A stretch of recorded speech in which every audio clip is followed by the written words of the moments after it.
Hello aspirants, welcome to Spardha Line. We are continuing with our series called the Focus Line.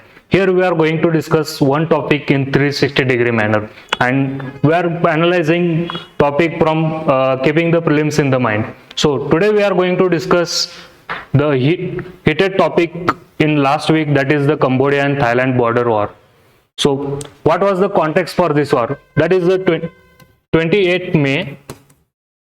There is tri-junction between Cambodia, Thailand and Laos called Emerald Triangle. So there seen the dispute between the soldiers of Thailand and Cambodia. It is followed by the landmine explosion and death of Cambodian soldier on July in this month, and it is followed the war. So this is about the context. Then what we are going to exactly see. During this war, two international bodies came into news that becomes very important from the prelims perspective. So first is the UNESCO and one is the International Court of Justice. International Court of Justice is important because this lengthy dispute was in 1962 settled by International Court of Justice by ruling that the disputed temples is in Cambodia. So that's why this body becomes important, and the dispute is because of this temple called Pre temple. We'll see that some facts about this temple. This temple is ancient Hindu temple. It is constructed by Suryavarman I during time of Suryavarman I and Suryavarman II of the Khmer dynasty, and the period belongs to 11th and 12th century. So again, this is the basic facts related to this temple. But this temple is located into Dangrek mountain, located into same region called Pre of Cambodia. So, and 2008, this temple got UNESCO recognition of World Heritage Site. So this is about the background, what behind this dispute and about the temple.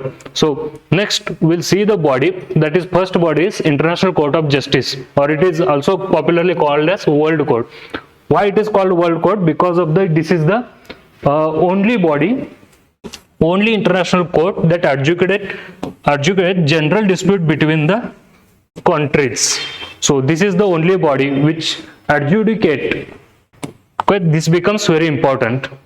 Then about some general facts about this court. That is, it is established in June 1945 by the Charters of United Nations, and it is one of the principal judicial organ of United Nations. There are other principal organs of United Nations. Let me know in comment section which are the other principal organs of United Nations. This body headquartered in Peace Palace, situated in Hague, Netherlands, and it settled the legal disputes submitted by the states and provide advisory opinion on legal question referred to it by the UN organs and its specialized agencies. Okay, so this is the function of this body. It settles legal disputes and gives the advisory opinion. So what is the point here? The opinion tendered by this body are in non-binding nature.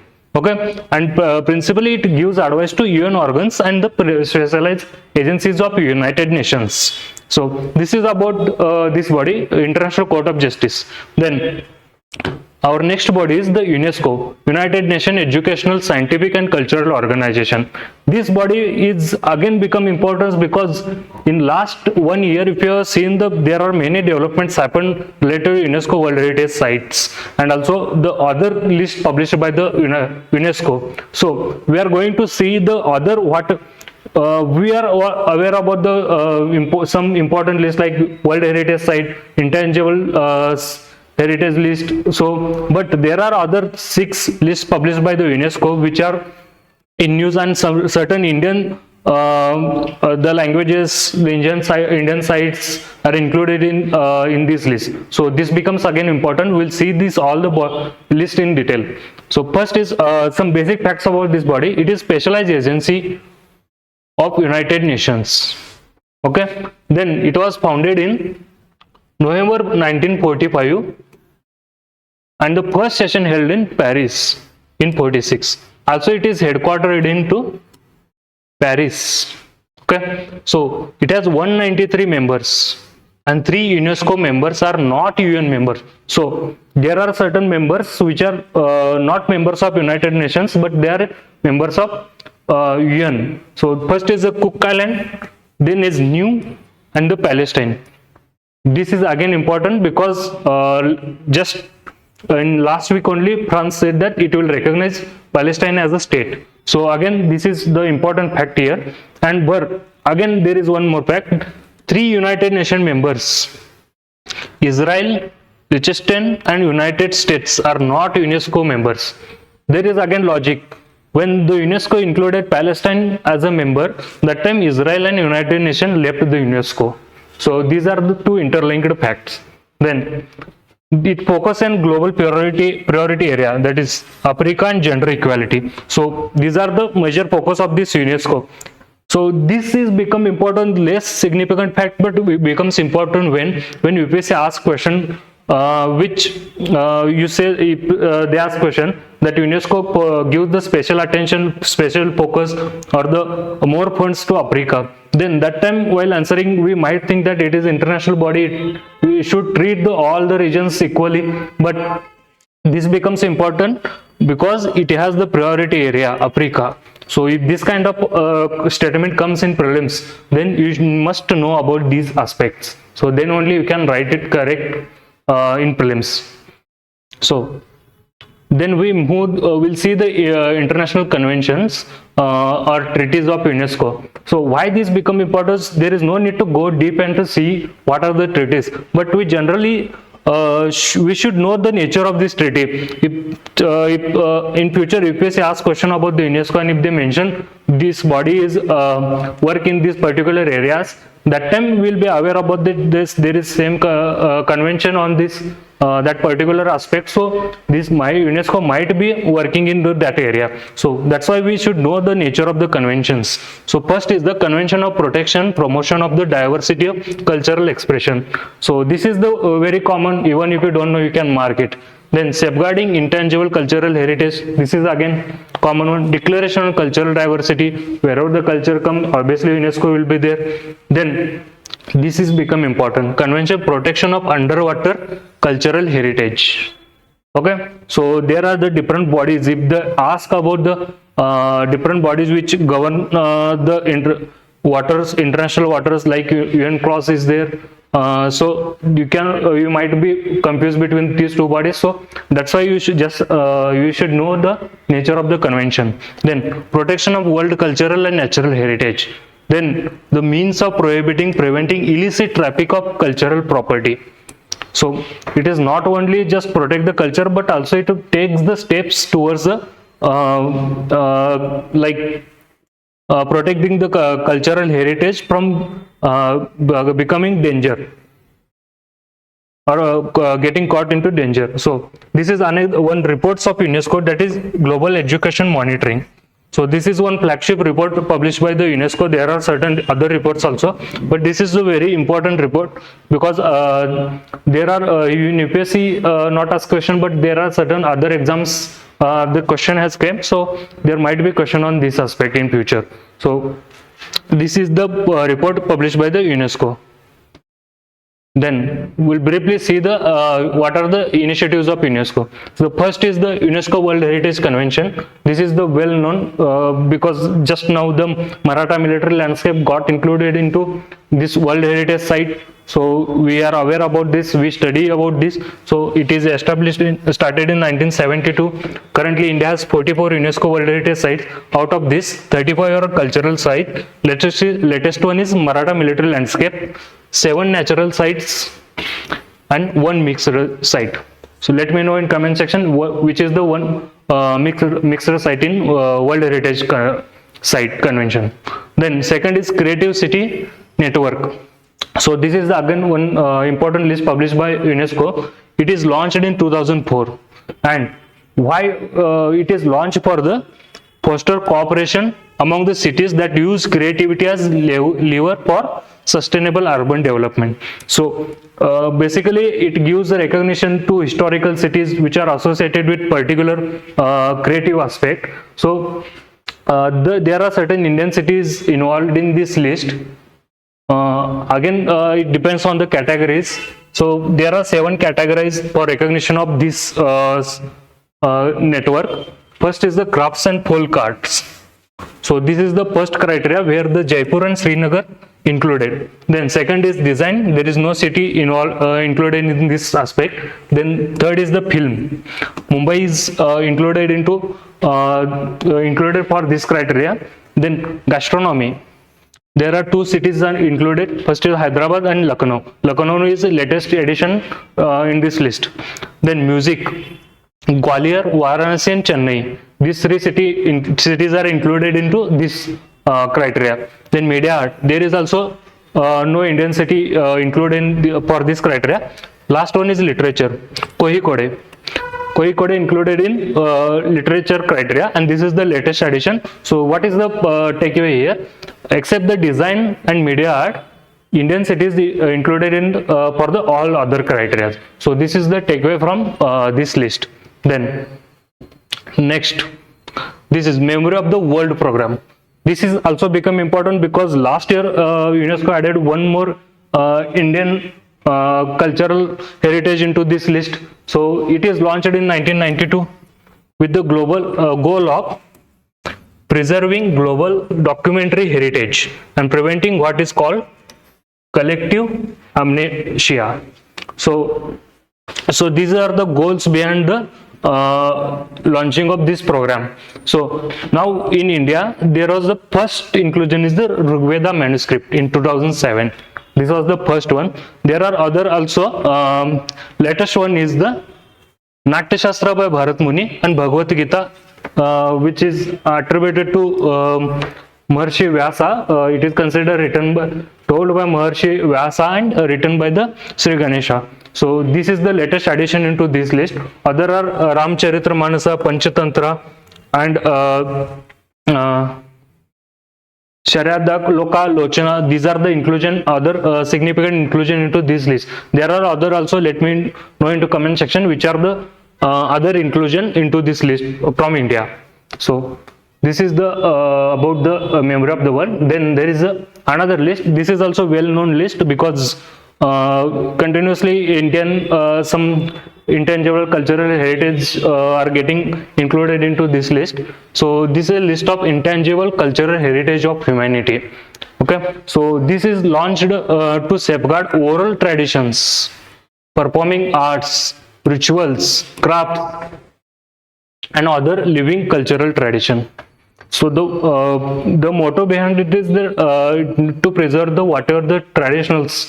Oral tradition, arts are there, crafts are there, to preserve and transfer it to next generation. So inclusion from India is Kuttiyam of Kerala. This is the first inclusion from India. Kuttiyam theatre in Kerala. This is considered as one of the oldest theatre. Also from India, significant is the yoga Kumbh Mela. This year Kumbh Mela happened. It was happened after 120 Mahakumbh Mela, 125 years. So this is the significant inclusion. Latest one is Garbha of Gujarat, added in 2023. So these are the current inclusion from India into this list, and this is started by summer 2003.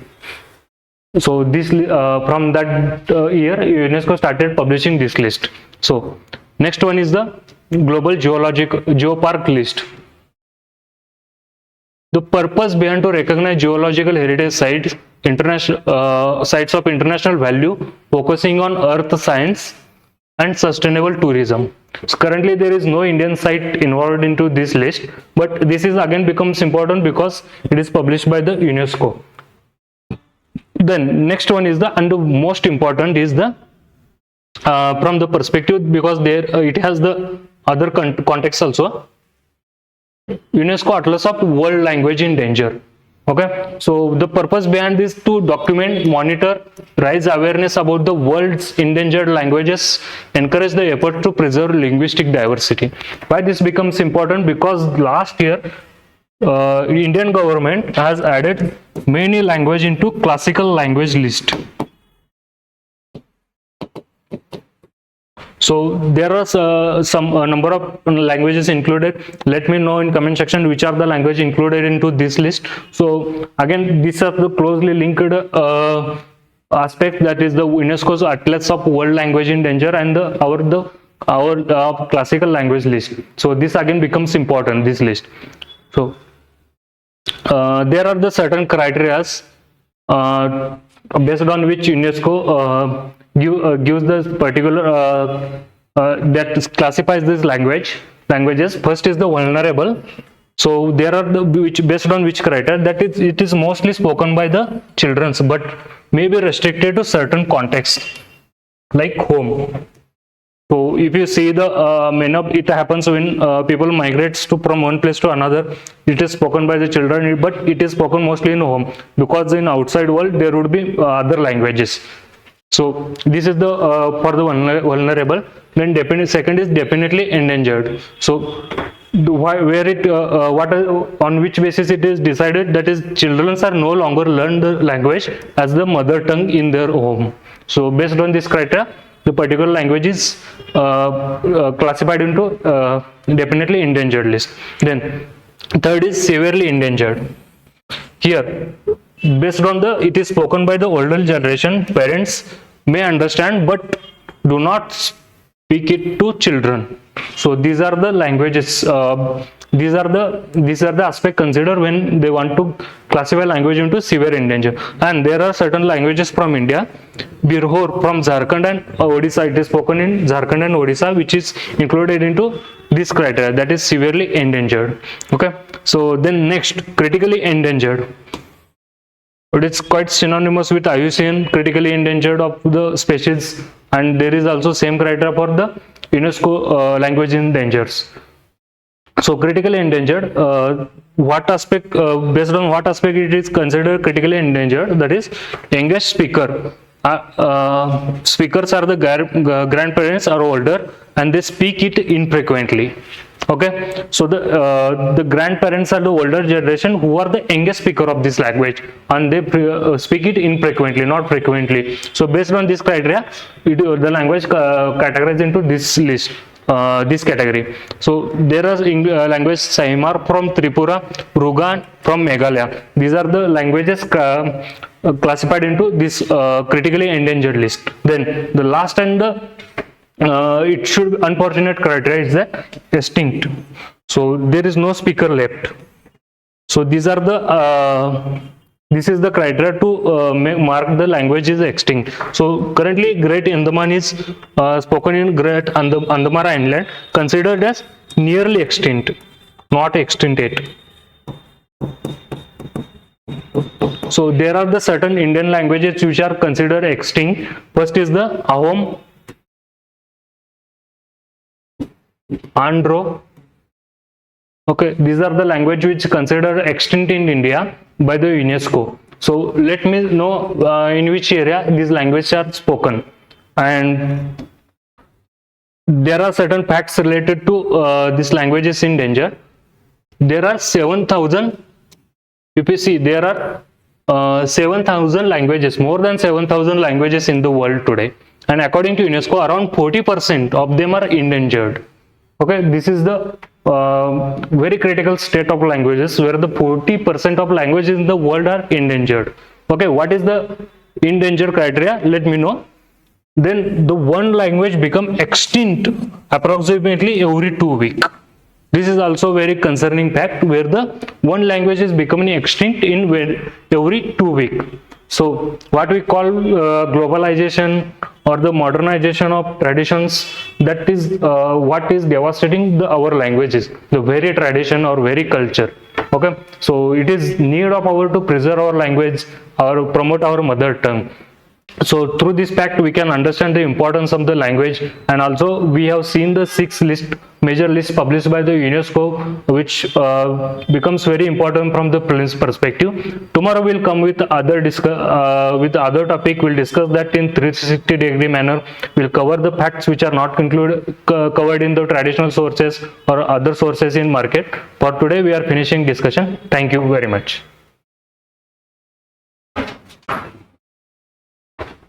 ये लोग